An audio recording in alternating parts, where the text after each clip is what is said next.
Sérieusement, entendre que le Paris Saint-Germain voudrait s'offrir Lamine Yamal, c'est presque une blague. Franchement, c'est beaucoup trop léger comme idée. Et pourquoi ne pas leur ajouter Pedri et Frenkie de Jong tant qu'on y est? Allez, soyons généreux, on leur offre aussi Ferran Torres, notre soi-disant meilleur joueur, histoire qu'ils puissent dire qu'ils ont vraiment dépouillé le Barça.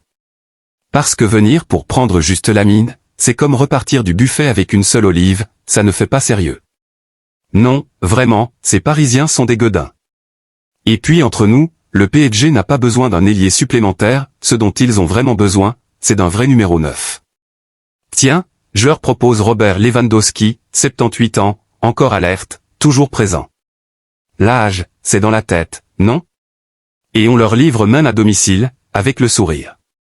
Mais bon, si un jour Lamine Yamal foule la pelouse du Parc des Princes, ce sera probablement pour un concert de Damso, pas pour défendre les couleurs parisiennes. Retour des blessés et inquiétudes physiques. Salut la team Barça, j'espère que vous allez bien. Bienvenue dans cette nouvelle vidéo consacrée à l'actualité du FC Barcelone. Aujourd'hui, on va revenir sur les dernières nouvelles en provenance de Catalogne. Comme toujours, pensez à mettre un petit like, à vous abonner, et c'est parti. Que ce soit Fermin Lopez, Rafinha ou Lamine Yamal, je pense qu'on sera tous d'accord pour dire qu'ils nous ont énormément manqué ces dernières semaines. Je ne dis pas que le Barça aurait battu le PSG avec eux sur le terrain, mais clairement, leur absence s'est ressentie. Le pressing, l'intensité, les courses, tout ça nous a cruellement manqué. Et entre Fermin et Dani Olmo, soyons honnêtes, il n'y a pas photo. Le Dani Olmo qu'on voit depuis le début de saison, c'est une version fantomatique, sans rythme ni conviction. Et comme d'habitude, l'Espagnol s'offre déjà sa première petite pause. Infirmerie. Selon les dernières infos, il serait absent entre 3 et 4 semaines. En réalité, connaissant le club, on peut sans problème en rajouter 2 ou 3. Encore un transfert qui tourne au fiasco. Avec la situation économique catastrophique du Barça, on ne peut plus se permettre ce genre d'erreur. Dépenser plus de 50 millions d'euros sur un joueur aussi fragile, c'est aberrant. On dirait le projet d'un directeur sportif qui rêve de gagner la Ligue des Champions avec Cristiano Ronaldo en pointe. Sérieusement, Deco devrait peut-être passer quelques tests, lui aussi.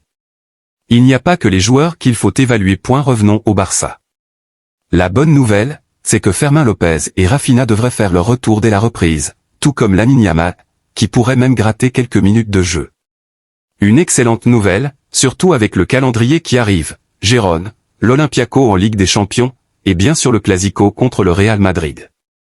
Parce qu'imaginez ce Barça sans Lamine ni Rafinha face au Real, ça fait froid dans le dos.